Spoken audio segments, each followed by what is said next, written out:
Hi there, and welcome to the Explaining History podcast. Firstly, apologies for the break in recordings. I've been kind of busy in the last week or two, but we're back to our regular weekly or several times weekly updates. Secondly, I want to continue today to look at the question of revolutionary Russia and the making of peace in Europe in 1919. It's such a complicated and difficult bit of history to navigate, because normally what happens is, particularly in study, the stories of the Russian Revolution and the Paris Peace Conference kind of run in parallel to one another, but there are significant intersections between the two that need to be explored. Russia, as we've all previously discussed, did not attend the Paris Peace Conference, or shall we say, it was the new Bolshevik regime did not attend the conference. Lloyd George had hoped that there was room to include Russia. He said that he, by and large, had great sympathies with Russia's people and thought that they had fought valiantly during the war, often in the most arduous of circumstances, and being badly let down by their government. He was no fan of Tsarism and was considerably more comfortable when the Tsarist regime fell and the provisional government, having kind of a rather more liberal disposition, was put in place. He said, "Their troops had fought without arms or munitions. They'd been outrageously betrayed by the government, and it was little to be wondered at if, in their bitterness, the Russian people had rebelled against the alliance." He said that basically Russia should be invited, as it was a huge country. There were a couple of 100 million people within its borders, and that if the Bolsheviks were not invited to the Paris Peace Conference, then the security and the future of Europe would continue to hang in doubt. Was it possible to not recognise the Bolshevik government? He said, "To say that we ourselves should pick the representatives of a great people was contrary to every principle for which we had fought." Lloyd George had a example from history that he liked to cite, and that was the fact that when the French Revolution had happened, instead of embracing the progressive phase of the revolution, the British embraced the emigre aristocrats that conspired against the revolution and in part drove it to its more radical and bloody phases. This led Britain into a war, Lloyd George said, that lasted about 25 years. And it's entirely possible between 1917 and 1919 to see alarming precursors of Bonapartism emerging in Russia. Obviously, Lloyd George was in difficult territory when citing the examples of the French Revolution to Clemenceau. Clemenceau was a broadly liberal character who thought that the revolution of 1789 was ideal, whereas the terror of 1793 certainly was not. He was somebody who admired the creation of the National Assembly following the tennis court oath in 1789, but despised the Jacobins, and the Jacobins really were what had emerged in Russia as far as he was concerned. He despised the Bolsheviks as well because he saw them as having betrayed the alliance with the Treaty of Brest-Litovsk and had become useful pawns of the Germans. Now, there's a lot more that's written about this in Adam Tooze's book, The Deluge, and about how Russia comes close to being a kind of vassal state of the German Empire, with the Bolsheviks as potentially, this was some of the Allied powers' worst nightmares, the Bolsheviks actually acting as a kind of a puppet regime to the Germans. This view has attracted quite a lot of criticism, but actually I think there's something in it. But decide for yourselves. Read Adam Tooze's book, The Deluge. It's an absolute masterwork. I really like it. Clemenceau had also lived through the Paris Commune and its violent, bloody suppression. So he knew a thing or two about revolutions that perhaps his allies in Britain and America really didn't. And it was the Paris Commune that had really ended his relationship with socialism, and he had seen it as a kind of a violent and very troublesome ideology. In 1919, also, he was aware that there were revolutionary undercurrents in France and across Europe. And there was a worry that if the Bolsheviks did come to Paris, that radical voices in Paris, a revolutionary city in a particularly revolutionary moment, might be encouraged. It bears repeating that Clemenceau took 2 bullets from an anarchist assassin in 1919 and survived.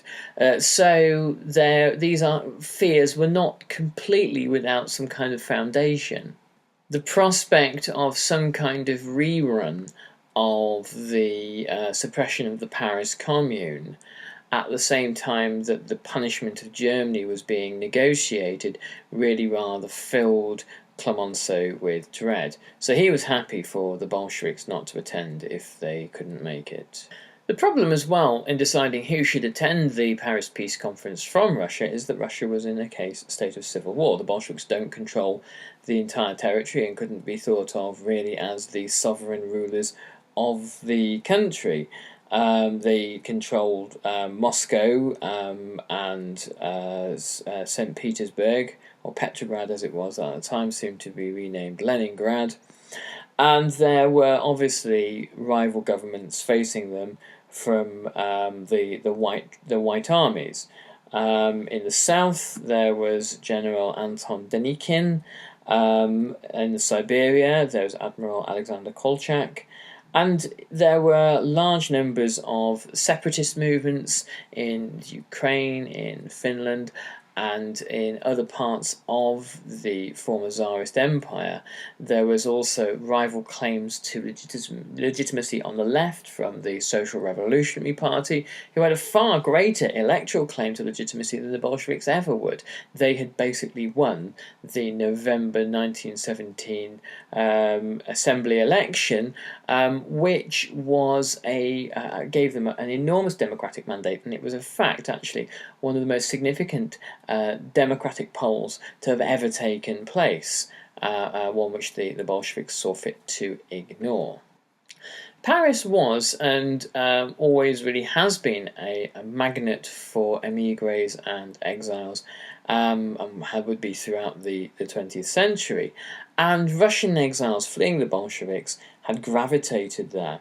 A group called the Russian Political Conference, which was a disparate organization from conservatives to revolutionaries who'd fled the Bolsheviks, coalesced there. Unfortunately, due to the fractious nature and the divided nature of the white opposition to the Bolsheviks in Russia, the Russian Political Conference in Paris had very little support from the white armies themselves. Denikin and Kolchak were competing with each other far more so than they were collaborating, and they had no real communication with the conference. And obviously the Bolsheviks entirely rejected the legitimacy of the Russian Political Conference itself and had nothing to do with it. So there was nobody who was capable of realistically speaking up for Russia at the conference. So on the 16th of January, Lloyd George brought the issue to the Supreme Council. He thought there were 3 choices. Firstly, you could wage war in Russia. There was already an Allied intervention there. And this developed from a slightly piecemeal effort in 1918 to something much more significant in 1919 and 1920. And the stated aim had originally been to protect Allied personnel and property in Russia and to prevent large amounts of munitions falling into German hands, but gradually, as a classic case of what you now call mission creep, emerged, and it became an explicit war against the Bolshevik regime. The next option is you could insulate the world from Bolshevism, from the threat of Bolshevism, or thirdly, you could invite the Bolsheviks to meet with the peacemakers. The first two options, as I've said, had already been given a go, and there was a blockade of Russia in process. Neither seemed to have really very much success. Bolshevik ideas had spread across Europe and they weren't really going anywhere. In fact, it is arguable that Bolshevik ideas had existed in Europe long before 1917 and they had actually migrated into Russia themselves. Lloyd George wondered if the Paris Peace Conference might also become a scene for arbitrating between different factions in the Russian Civil War. And he said that ultimately this is what the Romans had done when they called Germanic barbarians to Rome in order to kind of knock their heads together. Most of the participants in the intervention in Russia had significant misgivings about the mission itself. There were more than half-hearted attempts to unseat the Bolshevik regime, but there was also a lack of communication, often with troops on the ground.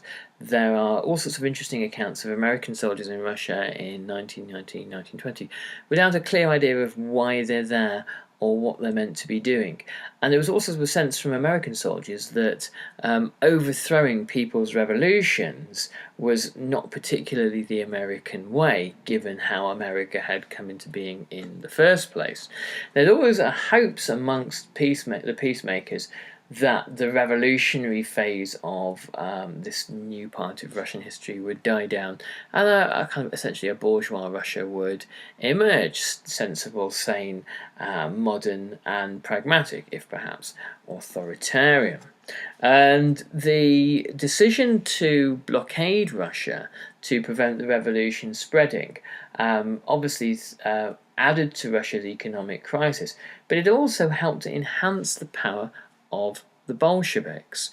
The entire regime thrived on a sense of siege, on the evidence that it could present its supporters with, that a Marxist interpretation of history, that once a people's revolution happened, once a proletarian revolution happened, there would immediately be moves to a counter-revolution from a hostile capitalist world. They were quite easily able to point to European responses to the Bolshevik Revolution of October 1917 and say, look, see, we told you, our version of history is correct, this was all predicted, and this is what happens.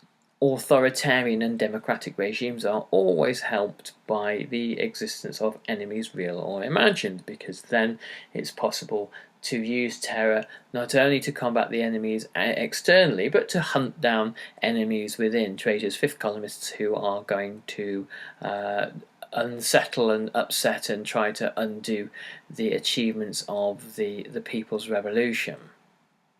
And of course, as previously mentioned, there were all sorts of misgivings about inviting Lenin or Trotsky to Paris. So there was little decision on what to do. There were the French and the Danish ambassador had visited Russia in early 1919 and returned with all manner of tales, dismissed as lurid at the time, but probably quite realistic, about Bolshevik terror. The conference policy towards Russia was inconsistent and unclear, ambivalent, and the result of that was that mixed messages were sent or unintentionally communicated from Paris to Moscow. Churchill, who was an enthusiast for war in Russia and for the destruction of Bolshevism as he saw it, said that he required further clarity from the British government itself as to what the policy actually was. He said in his memoirs, "Were they at war with Soviet Russia? Certainly not, but they shot Soviet Russians at sight. They stood as invaders on Russian soil. They armed the enemies of the Soviet government. They blockaded its ports and sank its battleships. They earnestly desired and schemed its downfall. But war, shocking. Interference, shame." Churchill, who was not remotely embarrassed about these sorts of adventures on foreign territory, knowing that, in his view, the destruction of the Soviet regime was a moral imperative, really hoped that the British government would be willing to do the same. By 1919, the British people are really rather weary of war, and amongst the British working classes, there's considerable support for a new workers' state. The refusal to load artillery shells onto the Jolly George ship at London docks gave the British government fear that the British dock workers, always quite radical and revolutionary in some parts, were moving towards basic insubordination and perhaps even kind of a revolutionary, pre-revolutionary conditions. So declaring all-out war in Russia wasn't much of an option. Instead, we get one of these kind of classic 20th century warfare fudges that we see time and time again of a kind of police action. Wilson said that he thought it was best that the Russians resolve their own problems and figure things out between themselves. He said, "Even though they wallow in anarchy for a while, I visualize it like this. A lot of impossible folk fighting amongst themselves. You cannot do business with them, so you shut them all up in a room and lock the door, and tell them that when they have settled matters amongst themselves, you will unlock the door and do business." This is to imagine, of course, that there wouldn't be further repercussions from the Russian Civil War. Whoever won, you were probably likely to see the fragmentation of the Russian Empire, and as we'd seen in the cases of Russia, Austria-Hungary, Germany, and the Ottoman Empire, the fragmentation of these empires unlocked powerful and dangerous nationalist forces. The model for dealing with Russia, in Wilson's eyes, had been the Mexican Civil War, where America refused to recognize the Mexican government until in the eyes of the American government, Mexico had decided what its government actually was. And then there could be some kind of economic, political, and diplomatic relationship. However, the difficulty complicating all of Wilson's most noble pronouncements is that, as we know, the Western Allies were already interfering and intervening in Russia. There was no simple shutting the door and leaving the combatant parties to sort things out, as Wilson had theorised. The British had gone to Russia in the spring of 1918, landing at Archangel and Murmansk. The Japanese had seized Vladivostok and marched westwards into Siberia, and they had done so to prevent the Germans getting their hands on oil and grain, Russian ports, and railways. Anything that was useful for the Germans with which to wage war had to be secured. It was a way of counteracting as much of the damage of the Treaty of Brest-Litovsk as possible. When the Americans landed a force in Russia, it was in part to counteract British and Japanese imperial designs, or suspected British and Japanese imperial designs, and it was ostensibly to protect the Czech Legion, to whom Wilson felt America owed obligations. But the reality was that there was an immense fear about the productive capacity, the material capacity that Russia could represent to any imperial power, be it Germany or be it another power such as Britain or Japan. America didn't want to have to cross swords with either of them, ideally. but simply because America was on the same side didn't mean to say that Wilson had any real trust or affinity for the British or the Japanese. As if to emphasize to the Bolsheviks the imperial designs of European powers, the British seized the oil fields of the Caucasus in the south, and there was the possibility of a link up with the territories that Britain had conquered in the Ottoman Empire. And the French sent obviously their own token forces, but they were in early 1918 extremely hard pressed as a result of the Ludendorff offensive. The British decided not only to keep forces in Russia, but also to try to aid anti-Bolshevik forces in the guise of the White Generals. So after November 1918, there was no withdrawal from Russia, whereas you would imagine that there would be, as the case for securing resources and assets to prevent them falling into German hands would no longer apply. No. Now the intervention in Russia took a different course altogether, and its true nature was really revealed. It was an anti-revolutionary intervention. At the same time, Germany began to withdraw from the occupied territories that had been seized under the Treaty of Brest-Litovsk, this mainly being the Ukraine, Western Russia, and the Baltic states. The chaos that emerges there as a result is almost impossible for the skeleton Allied forces to try to control. And the reason why an anti-Bolshevik crusade doesn't emerge is the threat of mutiny in the army.